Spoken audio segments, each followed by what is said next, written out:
long time. Okay, I am up now. The man who's wanted for shooting a 6-year-old child in North Carolina after a basketball broke into his yard has been captured in Florida. The Pentagon's moving U.S. assets close to the capital of Sudan in the event that personnel need to be evacuated from the embassy. Warring factions continue their battle for control of the operation. The sound of gunfire comes after a tenuous 24-hour ceasefire ran out with no word of extension. The military had ruled out negotiations with rival paramilitary groups. Reverend Dixon Williams is on the line. Okay, and now you can pull me up just to make sure that you can hear us both, okay? Makes them high risk. Hyundai and Kia have left us. Pastor Tisha Dixon Williams, how are you? On the federal government. Good. How are you today? Oh, girl, I am doing well. To institute a voluntary. Doing well. General Rob Bonta. A Just song featuring former President Donald Trump. getting some clarity. You know how that goes. Capitol insurrection. Yes. And that is a blessing. On iTunes last month. There's another Republican in the 2024 presidential. Okay, so, We sound good. okay, thank you. She sounds well as well? State and the Sun. Yes. Okay, fantastic. Okay, Paul, let's have a great show. I'm sure that we will. And Always. always, Pastor Tisha Dixon Williams will have a great show. As you can hear, I'm pulling down a couple of things that I had pulled down just before. Okay, great. Great. Oh, Pastor. So much is going on. You know how you feel a shift happening in your life? Pastor Tisha Dixon Williams? Yes. I'm sorry. I muted you. Oh, no, Yes, can I you hear me did. now? Oh, yes. You know you can feel a shift happen in your life? Oh, for sure. That is what has happened in mine. And I just acknowledged it. I mean, I guess for all that it means, I had to go, ooh. You just need to sit down a minute and take it all in. Whoa. Yeah, praise the Lord. So there, and so it goes. Meteorology weather center. And I'm so it meteorologist goes. Michael Perrin. And how's your We'll family? see some partial sunshine developing. It's good. Good. Praise the Lord for that. Winds a bit breezy from the Yes. southwest. Praise Towards the Lord night, for partly that. cloudy skies, a low at It 39. don't have to. Saturday, It don't partial have to be sunshine, so. Chance for some scattered showers, a high of 50 degrees. Sunday, mostly cloudy skies, high of 57 degrees. And that's your latest Chicago weather update. Currently 47 degrees. Back here. Save big with invoice pricing. That's right. There it is. Choose from. This is weird. Okay.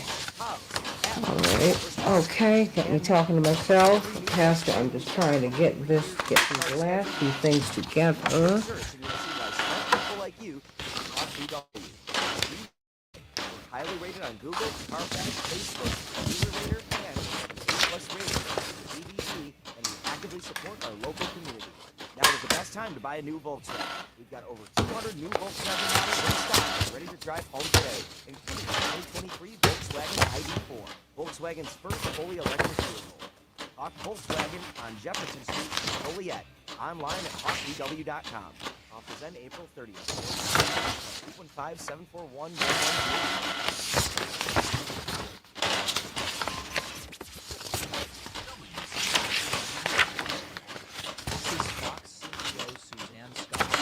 Responding to a segment in which Fox News is on air with talent Eric Trump, a Trump falsehood. And Suzanne Scott, the CEO, writes, "This has to stop now. The audience is furious, bad for about the fact check. And then Suzanne Scott saying, I think people offended us. You don't understand our viewers. All right. Let me pull this over here. here. makes their audience not trusting. And it really distills the entire operation of Fox News into its immoral and dishonest essence. Hello, Morning Stars. How are you? Andre, Robert, Samantha, everybody, please go over to YouTube if you will. That would help me out a whole lot. So please do that. We're going to talk about why Americans are getting shot after mixing up addresses or just getting confused about what car they're in. You know, all the things that we have all done, you know, throughout the course of our lives. Now you're getting shot. But you know, the fact is we've been violent a long time, and now our greatest fears have come upon us. Have we heard that somewhere before, Pastor Tisha Dixon Williams? Oh, yes. Your greatest fears come upon you. So, there's that. And we need to talk about that today. Need to talk about that today. And we are going to. And I want to hear from you. Why do you think this is happening? Why now? And it's clear there a while in the Ralph Yarl case there is a racial component, no question about that. There's something else that's going on here. Remember, racism is a form of classism. Okay, it's a form of it. Classism is an overarching problem that we've got in this society. And everybody's not mentally ill, but you know, being mean can make you mentally ill. You know, I mean, that's because I think we give people a lot of excuses, Pastor. Some people are mentally ill, but mentally ill people, you know, they express that in many, many ways. And, you know, when I was in school, when I was in college, President Reagan pushed a lot of people who were mentally ill out of mental health institutions. There was a big place in Washington, D.C. called St. Elizabeth's Hospital. Big mental health institution in one of the 4 quadrants of Washington, D.C. 1 minute. Thank you so much. And suddenly you saw all of these mentally ill people just walking the streets of Washington, D.C. Because St. Elizabeth's was just like, it was like any other campus. It was just sitting right there. With a low brick fence straight around there, and it was just to see what happened when they turned all those people out. It was a horrible thing. It was a horrible thing, and we saw that happen. So you know, and we don't care about mentally ill people. We don't care about people in general. We don't. But these people, you know, some folks are just mean. You know, let's deal with that. Stand by 5 seconds. Thank you so much. Some people just mean and evil and wicked. There is something, yeah, there is that. We can change the world. All right, everybody, get to Change it. the world, change the world. We can change the world, we can change the world, change the world. This is the Santita Jackson Show. War and hate to a place of love, it's not too late.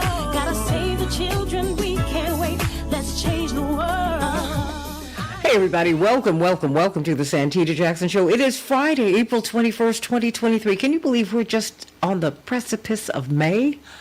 Wow, everybody. I am Santita Jackson, coming to you from WCPT 820, the nation's largest progressive talk radio station, at AM 950 Radio, the voice of progressive Minnesota, and my morning stars. Meet them on the Santita Jackson and Friends page, Santita Jackson and Friends, and the Santita Jackson Show YouTube channel. Please like and subscribe there, everybody, and head on over there if you will. Love you today. What are we talking about today? Well, why are so many Americans getting shot after mixing up an address, getting into the wrong car? There's a lot that's going on. Now, just in the space of the past week, we have been traumatized by the Texas cheerleader who's in intensive care right now. A young woman who has accomplished so much with one lung, one of the top athletes in the country, if not the world. And now she is fighting to hold on to her life because she got in the wrong car excused herself, and then the young man got out and shot her and her teammates. Wow. One was able to walk away. She's in intensive care. And then Ralph Yarl, and then Kaylee Gillis. I mean, think about this. Think about this 21, Kaylin Gillis. Think about this 20-year-old girl. 20, and she's a girl at 20, to me. She's out with her friends, a young man she's planning to marry, and they turn into the wrong driveway, and they go, oops, and they turn around, and they leave, and the man comes off of his porch and shoots and kills her. What is this? Then another gentleman in North Carolina decides that because the basketball rolled into his yard, he's going to shoot and kill, he's going to try, a 6-year-old girl and her parents. I mean, it just keeps on going, and this is all in the space of a week. And then, of course, I mean, and I have to put this in there, Alec Baldwin, the famous actor, brilliant. He was holding a gun that killed someone. Now, there's a disconnect there, because he was holding a gun that fired, and he fired it. And this woman's husband, the woman who was killed, said, no, he's responsible. I want something to happen. Well, his charges were dropped. You got to help me with all of these, everybody. Call me at 773-763-9278, 773-763-9278. We're going to have G2 Brown. He's about to have a big conference, and he's about to have a really special guest speaking there. So we're going to talk with him today. So, of course, about education and about making our communities what they're supposed to be. I am Santita Jackson. Let's get to some of these headlines before we get the good news from the brilliant, the anointed Pastor Tisha Dixon Williams. Get her book on Amazon, I See You, Sis. On April 21st, 2023, here in Chicago, we'll have a high of 61 degrees. It will be mostly cloudy. In Minneapolis, St. Paul, 41 degrees. There will be showers. In the NBA, it is playoffs time. Oh, I love it. Tonight, the Nuggets will be facing off against the Timberwolves, and the Celtics will be facing off against the Hawks, and the Cavaliers will be facing off against the Knicks. And last night, well, now the 76ers are up 3-0 in their series against the Nets, 102-97. The Warriors 114, the Kings 97. And that's right, Golden State 2-1. Suns versus the Clippers 129-124. The Suns are up 2-1 in that series. Who is going to get the trophy this year? Who's going to get through these playoffs? It's just too much. It's everybody. It's fantastic. Major League Baseball, the White Sox will be playing the Rays, the Dodgers 6th. Oh boy, this is really, really, really interesting. The Cubs too. I hope the Cubs do well this year. What do you think, everybody? The Cubs will be playing today, of course, and then the Red Sox 11 and the Twins 5, and the Nationals will be playing the Twins tonight in the NHL playoff season. Everybody, who's going to get that Stanley Cup? The Stars versus the Wild. That series is tied at 1 game apiece, everybody. Who watched Elon Musk and his rocket, the largest man-made rocket ever in history? Well, it exploded yesterday, everybody. So what do you think about that? What do you think about that? They're calling it a success because it takes a lot of energy to raise that rocket. So what do you think about that? Was it a success? SpaceX Starship, the most powerful rocket ever built, exploded midair shortly after it launched on Thursday from Texas. No injuries or property damages were reported. Well, that is a success following the explosion of the unmanned rocket. Thank goodness no persons were on it, according to the FAA. The CEO, Elon Musk, congratulated the company and said the team, quote, learned a lot from the rapid, unscheduled disassembly. It exploded. That's right. Preparations are now underway from the company's next test launch, which Musk said will happen in a few months. Plans are underway for President Joe Biden to formally announce his bid for a second term as soon as next week, according to several sources familiar with the matter. A campaign-style video is set to be released to definitively answer the question of whether he will run again and ignite an aggressive fundraising effort to help Democrats hold the White House. But, I'm wondering what's going to happen with Robert Kennedy. He's already polling at 14%.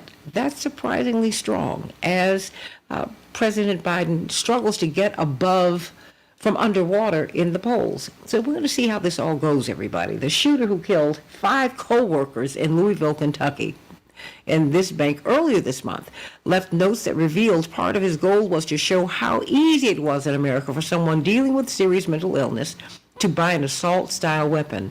The gunman purchased the AR-15 style rifle 7 days before the April 10th shooting after quickly passing a records check. Separately, communities across America are grieving several recent shootings, which we will be talking about today. Pastor Tisha Dixon Williams, how you doing? I am doing fantastic. How are you? Oh, look, I'm so glad to hear your voice today. I need some good news. The days just get crazier and crazier. I got whiplash.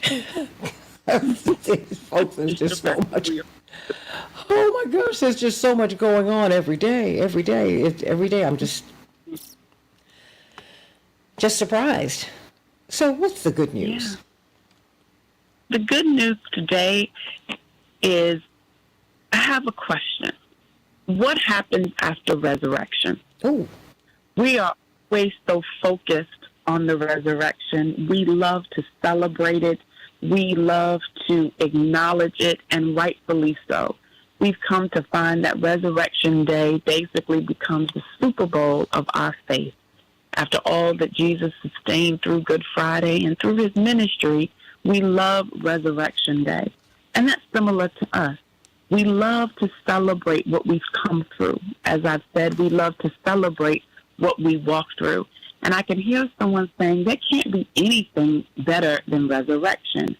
You know, even Jesus said, it's finished. All of the work that he was doing, he said, it is finished.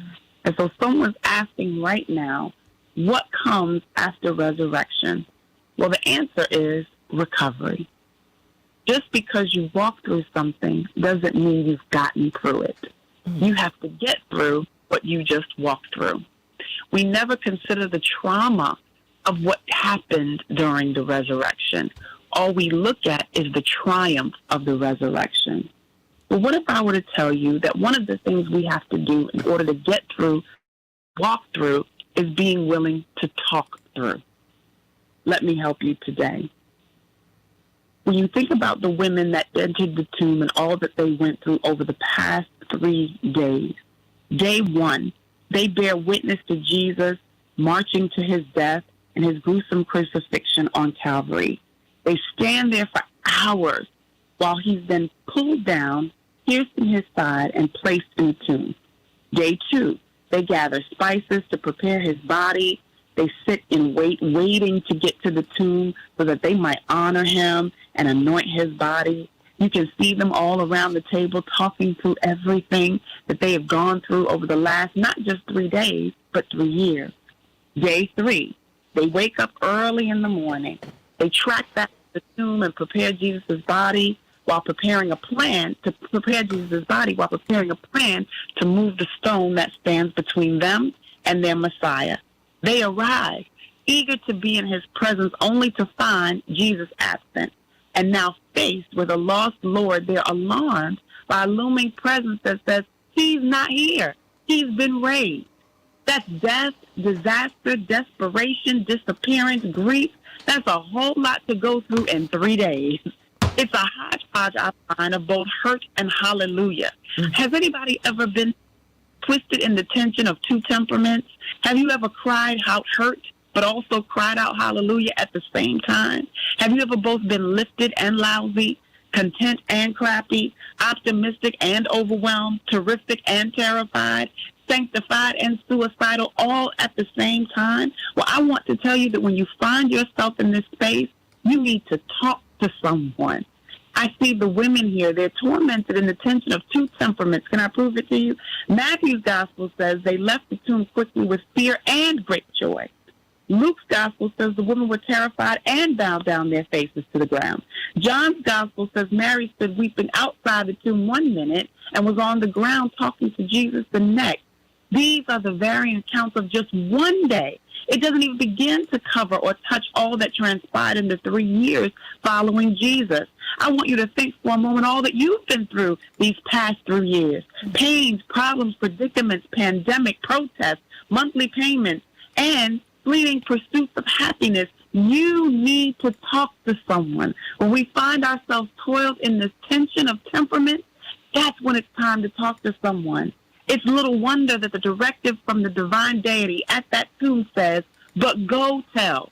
They experience comfort, shock, and disbelief, but go tell. They experience hopelessness, dismay, anguish, and exhaustion, but go tell. What are you saying, Pastor? I'm saying you've got to talk through what you just walked through.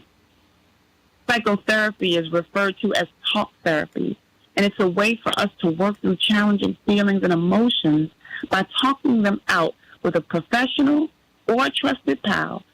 And many are taught that growing up that to express our emotions, especially negative ones, we're taught to keep our feelings private or to ignore them, and they'll go away. But let me tell you, they won't go away. And so I want to ask you today, we are so good at sweeping things under the rug. Aren't you tired of tripping over that pile that you swept under there? Today, with everything that's happening, overwhelming feeling, the racism, people dying at the hands of each other, the stereotypical behaviors of most people, xenophobia, homophobia, war, rumors of wars. We're stuck in a place right now of hurt and hallelujah. And it's time for us to talk through what we just walked through so that way we might be better equipped to deal with our trauma. And that's the good news. That is the good news. And I want everyone to get your book. I see you, sis. I see you, sis. And let me just ask you this just before you go. This has really been quite a week. It's quite a moment that we're living through. So, in the I would just say the spirit of the times, what people call the zeitgeist. Sure. The unexpected is something you need to expect every day. Corruption that we've maybe suspected, thought about, all of that. It's these are things that you can expect now. Just how do you deal with that? I mean, because most of us, we want to skip to the end. We'll read the end of the book. Just don't want to go through, don't want to grow through. Just let me get there. It doesn't work like that. That's exactly right. And it doesn't work like that. I think we have to deal very strategically and carefully with what's happening to us. Exactly what I just talked about. We have to be willing to talk through it. And if that means talking to a friend, if that means talking to your pastor, talking to a therapist, to a professional, what we're finding today is that we need Christ with a couch. I used to say but then I realized Christ has a supplement. So you need Christ with a couch. They work together, especially if you are in leadership or hold a leadership position where you are also the keeper of the secrets, where you are working through people's emotions or leading people. You have a responsibility to do the work yourself also toward healing and understanding and getting through the trauma. What we are and have experienced is compounding trauma. In other words, if it ain't one thing, it's another. And so talking through things helps. What I also realize is, though, everyone is not always ready to talk. And you can talk without tone or talk without words. Maybe you talk with your tears. Maybe you talk through touch by leaning in when someone offers a hug. Maybe you talk through by taking people up on their offer to help. That's one of the things I think we need to be better at. We don't have to go these things alone. And so often when we're going through things, someone will say, well, how can I help? And we don't have an answer for them. Maybe sometimes talking it out means, can I take you up on your offer to help? Here's what I need. I think now more than ever, we have to be diligent and intentional about building community and support systems that help us navigate all of this now more than ever. Because life is tough. As we say, life is out here lifing. It's not going to stop anytime soon. And we have to learn how to deal with this trauma, the compounding trauma. And it's here for us every single day. Pastor Tisha Dixon Williams, everybody, sending you so much love and appreciation today. How can we worship with you very quickly? Yes, you can worship with me at 11 a.m. Eastern Standard Time every Sunday on YouTube, our YouTube channel, First Baptist Church of Bridgehampton. I love it. I can't wait to get up there so I can just be there in person. That's what I'm going to do. I can't wait to have. Oh, girl, I can't wait. I cannot wait. We love you, Pastor Tisha Dixon Williams, and we love Dr. Shanina Knighton. She is so brilliant. You know what? I was going to ask you about something else, but I think As we look at infection prevention and keeping our immune systems boosted, I don't think we really understand how mental health plays into that, Dr. Knighton. I mean, how being depressed, can that depress your immune system? Good morning. So what it is our body automatically has like a fight and flight system within it, which means that any time that we are the body, and when I say the body, that means literally any aspect of what it is that we're experiencing, it goes through stress. And so there's a thing called good stress and there's a thing called bad stress. However, what occurs when someone is depressed, when someone, like let's say has a low mood, when someone is experiencing something, or let's say like a chemical imbalance. So the body is automatically always in this place of trying to correct itself, which means that it has to work overtime in order to be able to do so. That's why when people, after a long, exhausting fight with something, they say, oh my gosh, why am I sick? Or they say, oh, that was just so exhausting and I had a stressful week and then I got sick under that stress. But 9 times out of 10, in that fight or flight mode and your body was working very hard, that the minute that your body begins to rest and it recognizes that you are in that place of depletion, your body then becomes vulnerable, and that vulnerability is what actually makes you end up sick or predisposed to being ill, because again, the stress in itself can actually lower your immune system. That's why, Santita, when I was telling people during the time of COVID, what are some other things that also can lower your immune system? So outside of stress, that's sugar. Outside of stress, that would be, eating a lot of food additives and an unhealthy diet. It could be, of course, coming in contact with someone that's sick. So a lot of things that can lower your immune system. And I know I've mentioned this, but there's a study that shows that literally for every 75 grams of sugar that you consume, your immune system is lowered for 5 hours. That means for 5 hours you are vulnerable to being ill. That could be simply as a coffee and a pastry. So very, very simple. So what I tell people is if you're having one level of stress, working out can help to release some of that, I would say, cortisol and some of those factors that contribute to stress. You have to find different ways to offset the stress. So to answer your question, mental health does play a part into how our immune system functions. Dr. Shanina Knighton, everybody, Heydrnina. Hey, Dr. Nina, that is her handle. You'll get some common sense help, and then you can see her work out too. She steps, because she's a Delta. Boom. I love you, Soror. My girl. Back with more of the Santita Jackson Show. Let's talk about why Americans are getting shot after mixing up addresses or cars. And then first up, G2 Brown. He's launching a drive for quality of life resolutions in 30 cities. Let's talk with G2 Brown in just a few minutes on the Santita Jackson Show. Joan Esposito, live, local, and progressive on WCPT Willow Springs is powered by ComEd. See how ComEd is prepared. Dr. Knighton. Good morning. How are you? Oh, girl. Whew. Actually, I'm doing much better now. Much, much, much, much better. I'm coming through a moment, I have acknowledged that, losing several of my closest friends lately has been hard, and I've said it, but now I think I just felt it. And I needed a moment for that. And not to cry, but, I guess sometimes you silently cry when you reach for the phone. You're like, now this person who this was like one of my people who would call them and say, can you believe this? I mean, because, you all are that close. Like 2 of my closest, can you believe this people, and I don't have that many, are gone. And it's been hard, And they both, their exits shocked me. Like, whew. Each time I called my parents, because these people are very, very close to me, And I told them, hey, so-and-so just passed. My mother and father were like, what? Wait a minute, what? Yeah. This is where we are. I'm still here because I still have work to do. So there's that.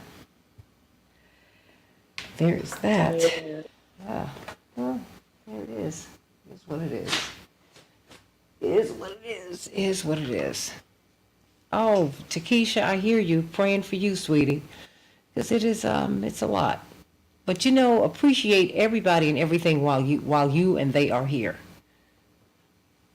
That's the truth. And just know that this is supposed to be the Earth School. We're not supposed to stay here forever. We're supposed to be going home. So I'm not, Right. The Bible does say you cry at birth and you rejoice at death. And, what gives me joy is knowing that my people now have no more worries and they have done their work. Okay. Right. So there's that. But it's been a moment.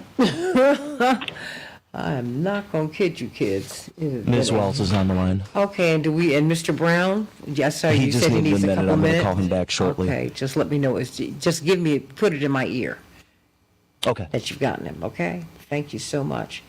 Hey, Morning Stars, everybody, like and share the show, and please go to the Santita Jackson Show YouTube channel. Facebook reached out to me. They said I should encourage you to go to my YouTube channel, so please do that. The Santita Jackson Show. All right, everybody, getting right to it. Oh, bless your heart, Daryl. You know what? And Joyce, look, we all have these seasons. We just have to understand that. I'm watching my parents now. They're elders. And it's like, I'm accustomed to my parents being young people because they were also young parents, Shanina. My mother had me when she was 19. They were in college. My father and mother were in college. They were in college. They didn't even have a home when they had me. They were staying with the Halseys. And Mrs. Halsey became my godmother and named me. But now I see my parents, I see my father. He's old now. And my mother, she's old now. Mr. Brown is on the line. It's not a bad thing. It's a wonderful thing. I'm glad that, God gave them that. Thank you so much, Paul. I'm glad God gave them that time because people in their space have Coming never back in have 10 not seconds. lived as long as they have. It just didn't happen like that. So here we go. G2 Brown, it's wonderful to hear your voice this morning. Stay right there. We can change the world, change the world, change the world. We can change the world, we can change the world, change the world. This is the Santita Jackson Show. War and hate to a place of love, it's not too late. Gotta save the children, we can't wait. Let's change the world. Hey everybody, welcome back to the Santita Jackson Show. I am Santita Jackson. It's a joy to be with you today on WCPT 820, the nation's largest progressive talk radio station at AM 950 Radio, the voice of progressive Minnesota, and the Santita Jackson and Friends page on Facebook. Everybody, I'm so glad that you all are going over there. The Santita Jackson page is just a landing page, so go to Santita Jackson and Friends. Santita Jackson and Friends, and the Santita Jackson Show YouTube channel. And everybody, Joyce and Daryl and Carol and everybody, like and share the show. Just with now, please. Like and share the show. Everybody like the show. Please like it. And we're going to be talking about why Americans are getting shot for getting in the wrong car, driving in the wrong driveway, driving away, but you get shot anyway. A basketball rolls into someone's yard, they decide they're going to try and kill you. I mean, it just keeps on going, And it's not just confined to race, everybody. There's something going on here. And, maybe we're really getting, as my friends used to say when we were at Howard University, now we're getting We're getting right down to the meat of the matter. So let's talk about that. But first, we're going to be talking about the quality of life. This initiative being launched by G2 Brown. As we get to him, I want you to come to our convention, the International Convention of the Rainbow Push Coalition. July 15 through 19, go to rainbowpush.org for more information. It is going to be a fantastic convention, and it will be a fantastic convention because of you. So please go to rainbowpush.org, go on and get registered. You don't want to miss it. You don't want to miss it. You don't want to miss it. And then, of course, we'll have the Paint and Sip fundraiser tomorrow from 3 to 6 at 930 East 50th Street. Please don't miss that. 930 East 50th Street. Paint and Sip. It's $50. We're raising money, helping Push as Push helps you. But let's go to you, Chaparral Wells. Got to get some of these vittles. I mean, do you change your menus from season to season? Yes, we do, because, during the holiday season, we always have, like dressing and things like that. We don't sell it year-round, but you can get anything at any time, so don't worry. But we do have a standard menu that we do send our customers at request that you can purchase our most popular items. But then there are some things that people don't even have on the menu, but they request you can do. So we basically customize the menu based on the customer needs. So don't hesitate to give us a call, 708-526-4546, 708-526-4546.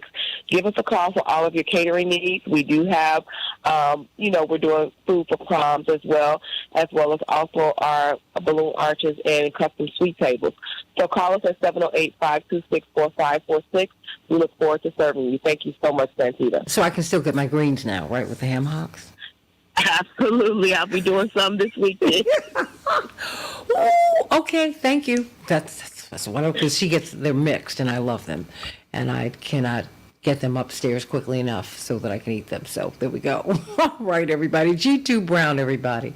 We're so grateful for the decades of service, just really a lifetime of service that this gentleman has given to us, and we are so grateful for the work that he's done with the Kenwood Oakland community organization of my father, University of Chicago. So what can I say? Going back more than 60 years.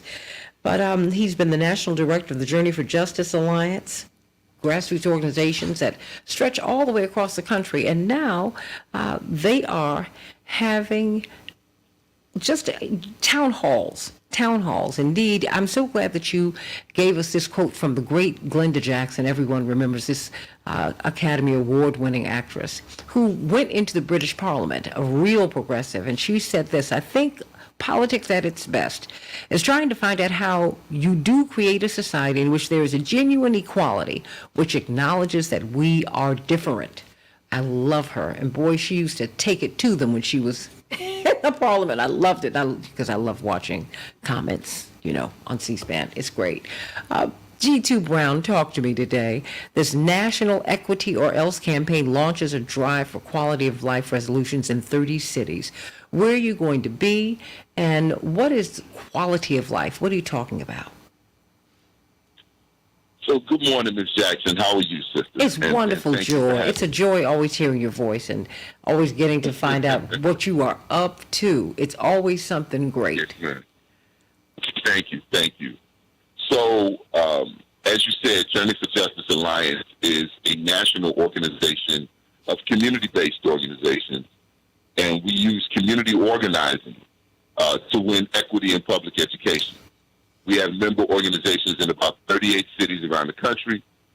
But one of the things that we realized in doing our work is that if we're really talking about building a movement, it can't be around a singular issue. A movement that's really going to transform the lives and the conditions in our communities. I believe that it was the late, great Audre Lorde who said that we can't wage single-issue struggle because we don't live single-issue lives. So we began to reach out to grassroots organizations, national groups that have members in different cities around the country, and just ask the question, well, what is your platform around environmental justice? What is your platform around health care? What do you want to see around youth investment? The rights of our elders, et cetera, because what has happened is that people organize in silos. And lots of times, Santita, it's really around philanthropy and how they're funded. And so, but we understand that multi-issue struggle, quality of life struggles, is not a new thing. You can go back to Marcus Garvey and the Universal Negro Improvement Association. And that was the work they did. Why they were so massive was because they actually listened to the people and they created institutions in response to what the people said they wanted. And at the same time, the March on Washington was not an education march. It was not a healthcare march. It was not just a jobs march. It was all of it. And what did that do? That inspired people to participate because they were heard. So I see you have town hall meetings in Chicago and Camden and Cincinnati and Columbia, South Carolina, my father's home state, Dallas, Texas, Fort Wayne, Indiana, High Point, North Carolina. I was born in the great NC in Greensboro, in Louisiana, in Jefferson Parish, and Milwaukee, just up the street. You're going to have Mayor Cavalier Johnson, and New York City. And I mean, you're really in Los Angeles, and Houston, and Philadelphia. I mean, you're everywhere. I mean, there's tremendous interest in everyone coming together on just, what did my father say about the quilt? You know, you're all right, but your patch isn't big enough. Now let's bring let's bring all these patches together and come up, and then we've got a movement here. Absolutely right. Yes, do we have one in Chicago?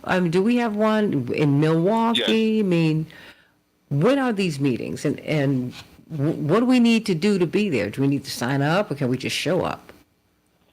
Yes, ma'am. So this week, April 17th through the 22nd, was our first Equity or Else week, where cities around the country, as you just said, are organizing town hall meetings to localize our national quality of life agenda. And we developed that with over 250 listening projects around the country, town hall meetings, and we built the quality of life agenda together. But that national quality of life agenda may need to be tweaked in Houston. There may be some things that need to be added to it in Chicago. So we wanted to make sure that folks had that space to do three things. One, localize the quality of life agenda. Two, an elected official commit to moving a resolution in support of that agenda. And three, establish a team, what we're calling a grassroots equity commission, that will strategize on how to turn that resolution into law. The pathway in different cities based on the politics will be different.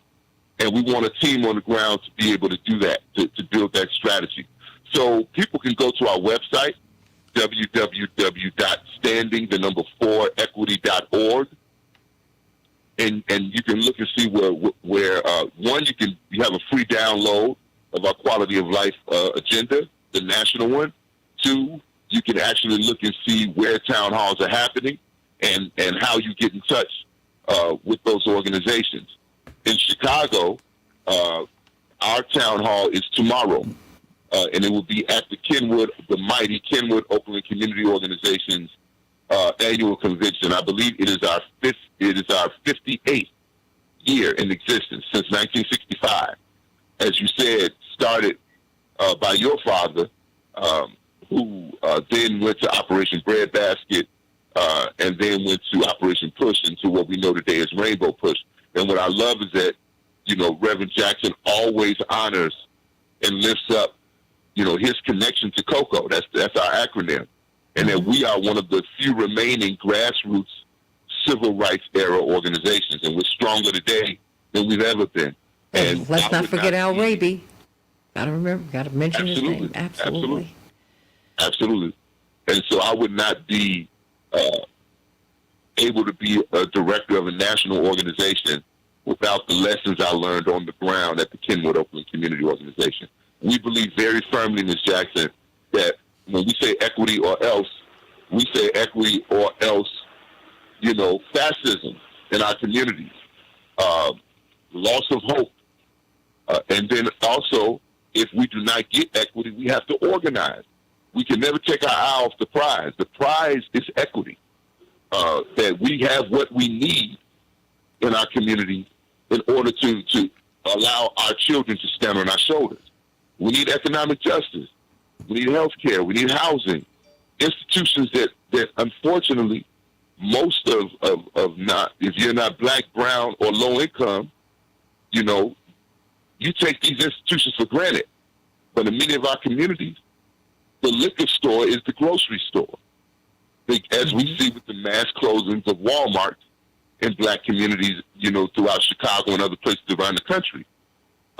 In many of our communities, you know, you work at, you know, Target or at a gas station, you can't afford to live in the neighborhood, to have a 2-bedroom apartment. So cities are, we call it manufactured misery. They are shaping how institutions function in order to push particular populations out of cities. And so we have to recapture the artistic science of community organizing. We have to understand that until the fact that you were talking about gun violence in the beginning, until the belief system in our country, until we transform it, until we transform the belief system in our country, we must be, to me, in a consistent and prepared state of organization. And then through that work, if we are there, then we not only can make policy change, but if we work together across issues, then we have the people power to make sure that the political will is there to implement that change. What time and where do we need to show up? Is it the same time in every city? And I know it's standing the number 4 equity.org. Standing for equity.org. You need to go there and pass the word. I just posted it. Standing for equity.org. How can we attend? Yes, each city has its own start time. For example, there were town halls in one place was Baton Rouge last night at 6 in the evening. And then Coco's, the one in Chicago, will be from 11 a.m. to 3 p.m. tomorrow. Yes, and Congressman Jackson, along with Mayor-elect Brandon Johnson, will be delivering special addresses there. Can I also ask the listeners to do one other thing? Of course. We've been on Twitter all week with the hashtag equity or else. And of course, you know, when you are having impact, you know, people find a way to be, you know, mean and unreasonable. So what's happening, and then this has been happening since we had our presidential forum in 2019, we have a lot of trolls that are going on Twitter and, you know, pretty much attacking the work that we're doing. And, you know, we're going to make it do what it do. But I would love to hear, I would love to, if sisters and brothers could go on Twitter and go on Facebook and where you search hashtag equity or else, just give our people some love. Because communities, you know, Alice Walker said, no one is your friend who demands your silence or denies your right to grow. And if you're not human enough to listen to communities when they say this is happening, right, and this is what we need in order for us to be able to live the American dream, if you don't have empathy for other human beings, then who's the one that really lacks humanity? Sure. And so I would ask people to please do that, to go on Twitter and Facebook and Instagram, and where you see, if you search hashtag equity or else, give our people some love, because our folks have the right to you know, because we pay taxes, to say and to determine how institutions impact them on a daily basis and how they look. So that's the work system. That's what's going on. Standing for equity. Standing for equity. Standing the number 4 equity.org. Go on and get that information, and don't pay attention to the trolls. You don't know who they are. That's the thing about cyberspace. And we are movement people, Mr. Brown. We know half these folks, they are government trolls, and they're corporate trolls. I mean, come on. I'm just putting it out there, y'all. This is the life I've lived, okay? So I'm done with that. You just stand up for what you stand up for and keep it moving. And bless them and move on. Yes, ma'am. Next. So this is about having some real stores in our neighborhoods, about having our public schools work for us. This is about having the quality of life that every human being deserves. There's a floor beneath which no human being should fall. Drop the mic on that. Love you, G2 Brown. Just quickly, how can we get into? How can we be involved? So you can go to the website, www.standing4equity.org. If you want to get involved in the Equity or Else campaign, because this is one phase of it, you can also reach us at our at that website, or you can call us at 773-548-7500. You can message us on Twitter at J4J_USA. And, because this is one phase. I'm actually in D.C. right now, and due to the work of several organizations on the ground, the Biden administration is making several executive orders around environmental justice, and our work is part of that. I mean, so community organizing works, and so I'll be going to the White House today for an event at 2:00. Around creating resources for people to organize around environmental justice, holding companies accountable for, dumping toxic waste too often in black and brown communities. We know our Gale Gardens in Chicago. We know what's happening in Detroit and other places around the country. Lead in the water. I mean, actually putting teeth in policy to begin to challenge some of these practices. So, please, sisters and brothers, if you want to be involved, this is really about us coming together, and people will fight for what they help to build. So we want to build a vision together for what should be happening in our communities and get out of our silos and realize it's not about any of us being a charismatic leader. We all have the ability to be leaders. Ella Baker said, strong people don't need no leader. So we want to come together and build this together and begin to pressure folks in our communities. And at the federal level, I'll close with this, I forgot. Congressman Jamal Bowman out of New York is going to be moving our resolution at the federal level, while we have elected officials in our local cities moving resolutions in support of the agenda. Again, Congressman Jamal Bowman will be doing it at the federal level. Okay. Blessings to you, everybody. Standing for Equity. Standing, the number 4equity.org. Go on and get more information so you can participate in these town halls. Sending you so much love today. Thank you, sister. Absolutely. As always, I appreciate you and the platform. Oh, absolutely. You got it. You're home here. Hey, everybody. Why are Americans getting shot after mixing up addresses or cars? You can't make this stuff up. This is just as crazy. It is crazy, but it's America. So it's not really crazy. It's a sign of the times, right? It's a sign of the times. So let's talk about that, everybody. Let's talk about what's going on. What happened that a 20-year-old girl is out with her with her fiance, and they're out just having a good time, and they make a wrong turn. They go, whoa, wait a minute, wait. This is the wrong place. As they're leaving, they've caught their mistake. The owner of the home comes off the porch and shoots at them and kills her.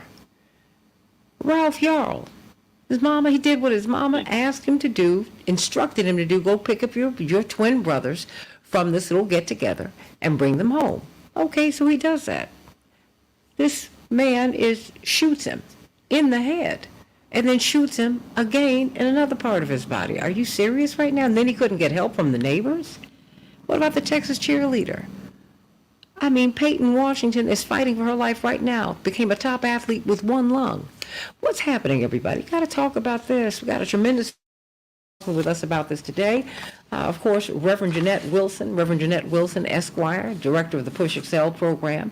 And of course, we have got a renowned radio host and from Rainbow Push in the southeastern region of the United States, Robert Patillo. And Robert Patillo, I know you are talking to people on your radio show on WAOK every Sunday from 1 to 4 Eastern Standard Time every Sunday.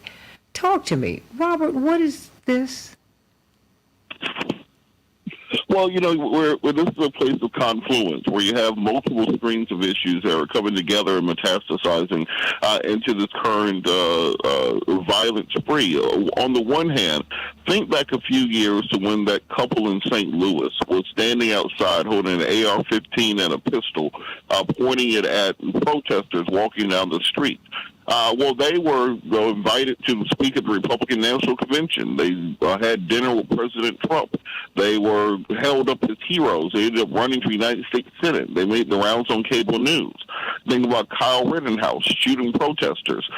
He was acquitted, had dinner with the President of the United States of America, spoke at the Republican National Convention. He's been groomed to run for Congress when he reaches the proper age to do so.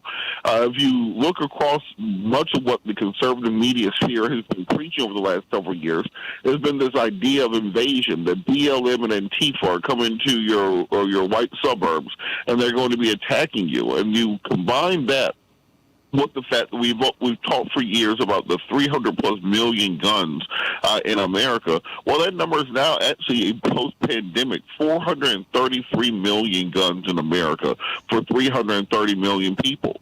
So we have more than a gun and a half for every man, woman, and child, and many pets in this country, along with a culture that tells us through its media and through its television programming that you have to shoot first and ask questions later. And the reason I say that this is a confluence is that we've also taken those facts and changed state laws around the country. Over 20 states now are constitutional carry states where you don't need a permit of any kind in order to own or purchase or to carry a firearm. And then you add into that stand your ground laws, which is a expanded castle doctrine that tells people you have no duty to retreat, you have no duty to check the situation, you have no duty for proportionality in your responses if you think there's an aggressor. Indeed, in Georgia, the law is that if you subjectively feel threatened, you can use deadly force. It is not an objective test, so it doesn't have to make sense to anybody else. It doesn't have to meet the reasonable person standard. You only individually need to feel that you were threatened and that there was a danger to you, and you can use deadly force in response.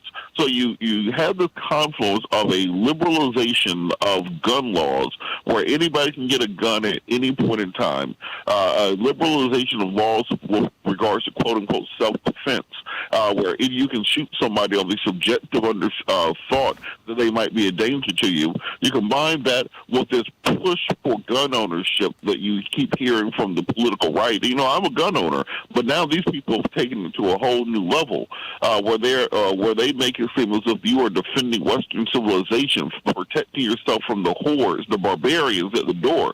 And you take that and combine that with this media cycle that keeps pushing these narratives. Every time you see on the news at night this violence porn that they like to show of black kids in Chicago overrunning stores, scaring these white suburban people, and the only thing that you can do to protect yourself is to shoot them given the opportunity. Well, this is the result that you have, a militarized culture that's been balkanized, where people are in their homes waiting for the opportunity to use violence to quote-unquote defend themselves, because you never know. If you shoot somebody, you might end up having dinner with the president.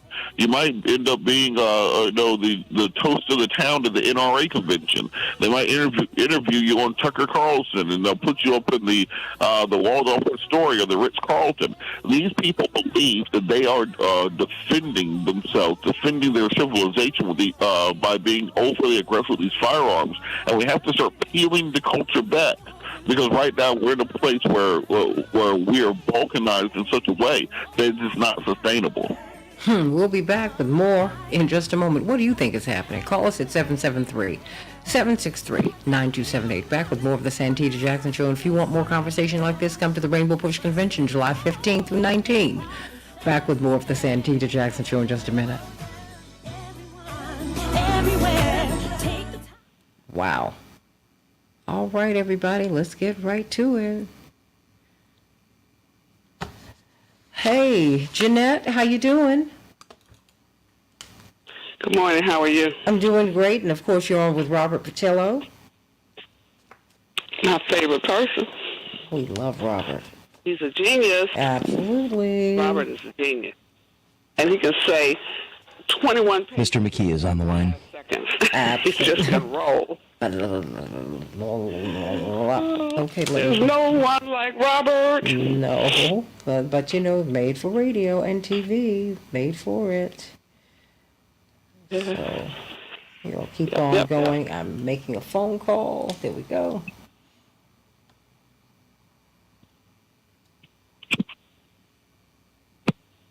No, you all can keep talking to each other. Dwight, you're there? I am here. Okay. Okay, speak up so that we can make sure that you are heard here, okay? Well, there's not a lot left to be said after Robert. Mm-hmm. He covered it all. Oh boy, but you know, you all have something to say, so I want you to say it, because we're not hearing enough of what you all are saying anywhere. And that becomes a problem.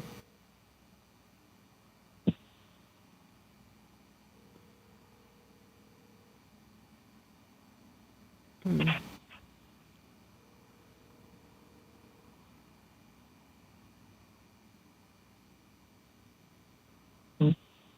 Hey, Mom. Hey, I was calling to see if, we have a 9 o'clock with Dad today. I want to know if I wanted to know if he'd still be up for it. If not, I need to let this person know because they're driving in from about an hour away. Mm-hmm.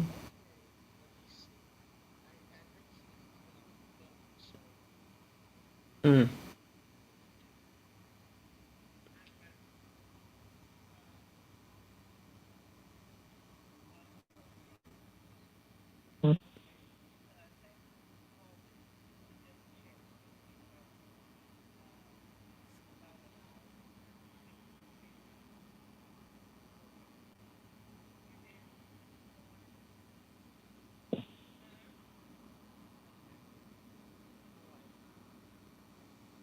Okay. All right. Yes. My parents don't even say goodbye now. They just hang up. Lord have mercy. They say that's what I do. This is age. No, you cut off. Is that he's okay? Okay. All right. Thanks so much.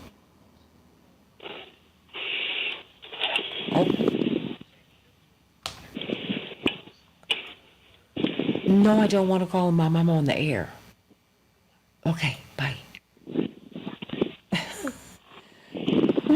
Okay. It's just like everybody. I mean, I don't know what folks do not get. I am like, hello, I'm on the air. What?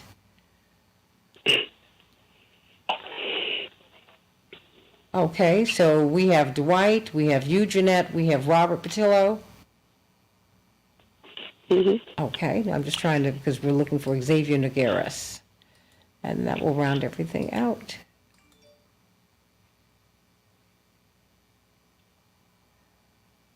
Oh.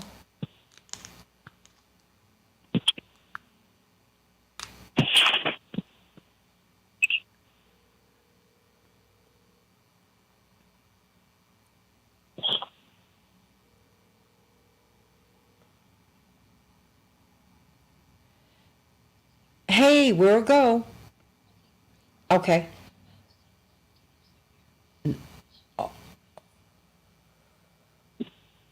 No, it's okay. It's okay, you're not got to come back up. Oh, okay, bye-bye. Okay, all right, everybody, let's get right to this. Okay, what is this?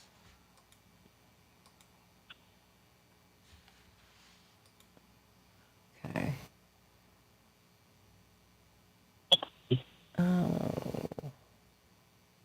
Oh, bless your heart. Paula, good daughter. Woo. It's a lot, though. I'll tell you that. It is a lot, but it's a blessing. Please, you have your parents. You're grateful to have them. I certainly am. We're just grateful to have them.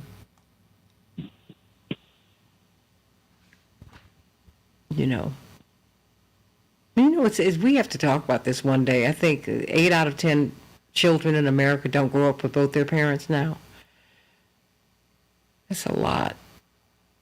That is a tremendous issue, and it has an impact on both males and females. Oh my gosh, yeah. It's a lot. It's a lot. Unbelievable. Because I mean, I can't even, imagine any other way. And that was something that a lot of students, when my brother was teaching, when Congressman Jackson was teaching at Chicago State and at Kennedy King, some of his students any number of them came to him and said, hey, you know your father and your mom. Yes. So when you go home for Thanksgiving, as you get ready for Thanksgiving tomorrow, Professor, you're going to be with your whole family, with your mother and your daddy. It's like, oh, yeah. And my siblings and my wife and kids, yep. They said, well, I don't even understand what that's about. Whew. Wow. It's just heartbreaking. Coming back in 45 seconds. Thank you so much, Paul. All right, everybody, let's have a great show. Okay. A lot. We got a lot of work to do. Okay. Okay, try the bishop one more time, and then we'll just keep on going. I'll go on over the paint and sip. Okay. 15 seconds. Thank you so much. Hey, Donnie D, how you doing? Where are you jumping in from? Everybody like and share the show, Let's get to it. We can change the world, change the world, change the world. Yes, we can. We can change the world, we can change the world, change the world. This is the Santita Jackson Show. War and hate to a place of love, it's not too late. Gotta save the children, we can't wait. Let's change the world. Hey everybody, it's Friday, April 21st, 2023. I'm Santita Jackson, coming to you from WCPT 820, the nation's largest progressive talk radio station at AM 950 Radio, the voice of progressive Minnesota. It's a joy to be with you today as we're on the precipice of May. Unbelievable, but boy, what a week we have had, and only heaven knows what's going to happen by the end of the day. Every day it's something new. And we're going to be talking about why it is that Americans are driving into the wrong driveway, ringing the wrong doorbell, apologetically, not belligerently, and they're getting shot. They're getting killed. You sit in the wrong car. That can happen. All these cars look alike now. Don't let it be a black car. And then you get shot. You say, oh, I'm sorry, get out the car, and then someone just decides, okay, now I'm going to kill you.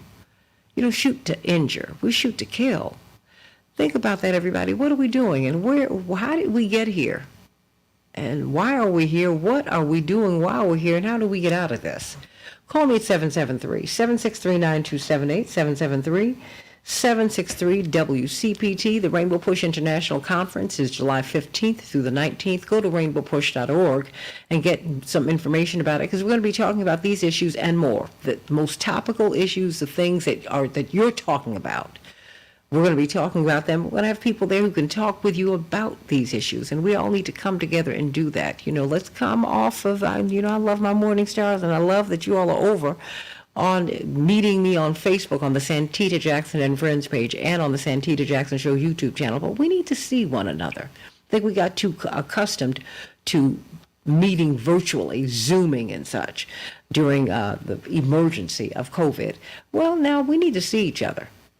We need to embrace one another, and we need to save each other, because something's going on in America, and we're talking about it on the Santita Jackson Show. American violence, not just gun violence. Now we have Alec Baldwin, who has been he's been relieved of all charges. They said because he was holding a gun that killed somebody. No, he was holding a gun that he discharged that killed someone, and this woman's husband said, wait a minute, you need to be held responsible for this. He wasn't just holding a gun. He said, well, I didn't know the gun was loaded, which means you shot it. Everybody, let's talk about that. Let's talk about what we're doing. Call me at 773-763-9278, 773-763-WCPT.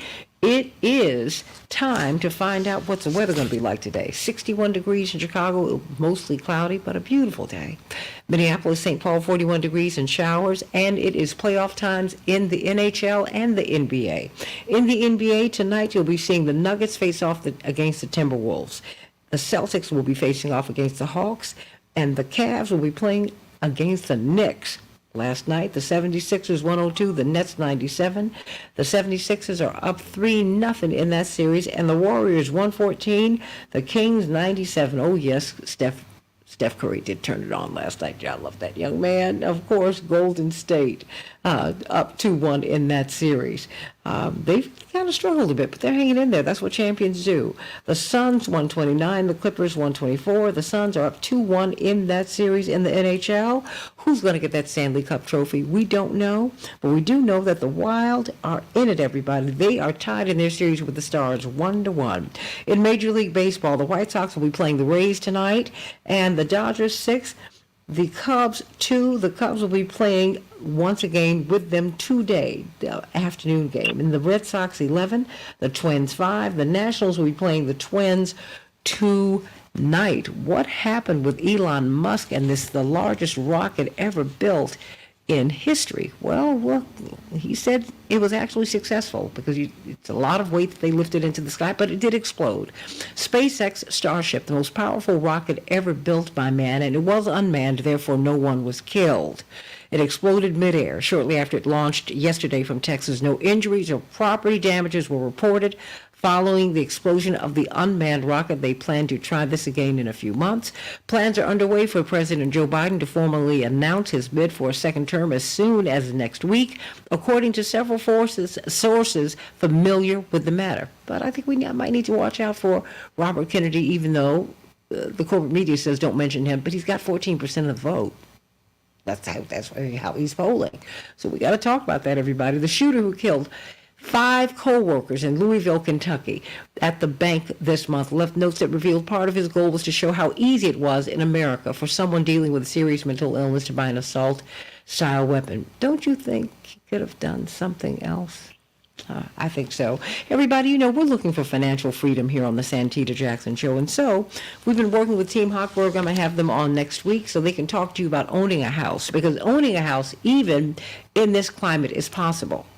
And think about it. If you have not owned a home within the past 3 years, you are considered to be a first-time home buyer. If you've not owned a home in the past 3 years, you're a first-time home buyer. So you need to call Team Hochberg because they can help you to see if you are eligible for a program that would make you a homeowner. They're your trusted local lender, and first-time buyers made up 26% of the market, down from 34% the year before, and down from numbers years before. People are not buying these homes. They can't afford it, but you really can. Fannie Mae and Freddie Mac have been alarmed by the rate at which Americans are not buying homes. And so they are seeking to incentivize first-time home buyers, people who have not owned a home in the past 3 years, with substantially lower rates. Now, this program that they're offering could end at any time. So you really, really need to get on it right now. And if your total household income falls underneath this figure, $105,700, you could be eligible for this program. So I want you to call Team Hochberg at 855-56-DAVID, 855-56-DAVID, or go to 56david.com, but call them. It's so much easier when you talk to people. 855-56-DAVID, 855-56-DAVID, and tell them what your situation is. You might become a first-time home buyer, everybody. If you've not owned a home within the past 3 years, this is your shot, everybody. It's your time. This program could end at any time because these interest rates could be raised. So if you want to think about garnering generational wealth for your children, for your grandchildren, really starting with yourself, give yourself a chance. Get a home. Call Team Hochberg at 855-56-DAVID, 855-56-DAVID. Thank you, Jewel. Jewel stays all over it. She's my assistant out there in New York, sending you so much love. What is going on in America? What is going on in America? I mean, in this week we've had whiplash. Ralph Yarl, this Missouri child, 16 years of age, followed his mother's directions. He's in band. He wants to be a chemical engineer. And his mother said, go get your twin brothers from this party. He goes there and he gets shot in the head because this 84-year-old man said, he frightened me. Really? What about Kaylin Gillis, 20 years of age, looking at getting married? She is out with her intended and some friends, and they take a turn into the wrong driveway, going out to have a good time on a weekend night. They turn around and say, oh, we're at the wrong place. Oh, no, that wasn't good enough for the homeowner. He jumps off his porch and starts shooting at the car and kills her. Kills her. And then the police had a hard time getting him to come in because I guess he felt justified. Texas cheerleaders. Peyton Washington got in the wrong car. She said, oh, I'm so sorry. She turned to the gentleman who was in, she said, because the driver's side was open. Said, oh, I'm sorry. She gets out the car. He jumps out the car and shoots her. And shoots one of her teammates. And it just goes on and on and on and on and on, all this week.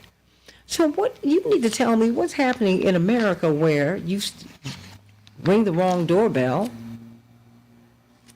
go into the wrong driveway, get into the wrong car, and you get shot. Someone feels justified in doing this. We've been talking with attorney Robert Patillo, who brilliantly outlined this for us just a few minutes ago. We're going to get him to do it once again. An attorney, Reverend Jeanette Wilson.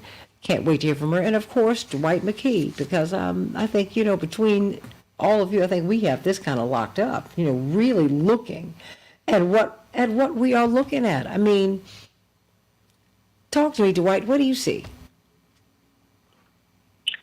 Well, I see that the sins of the fathers being passed to the lives of their children. Our kids are really paying for our sins. We spent the last 50 years bombing other people's children all over the world. Vietnam, shock and all, Iraq, Afghanistan. We spent the last 50 years bombing other people's children and then turning them into video games and glorifying it. And now, mayhem and destruction and guns and weapons are part of the DNA of the culture. And so people feel justified when they get anger shooting somebody because that's the way of the world. Maurice said, children are born with hearts of gold, the ways of the world make the heart grow cold. It's how we entertain ourselves, death and mayhem.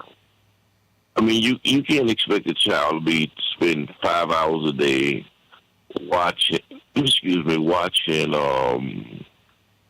carjacking in a video game, and then expect him at 15 and 16 when he sees a car not to be tempted to carjack it himself.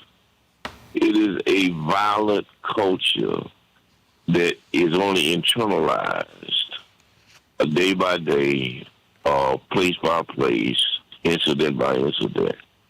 And I think it's a precursor of things to come.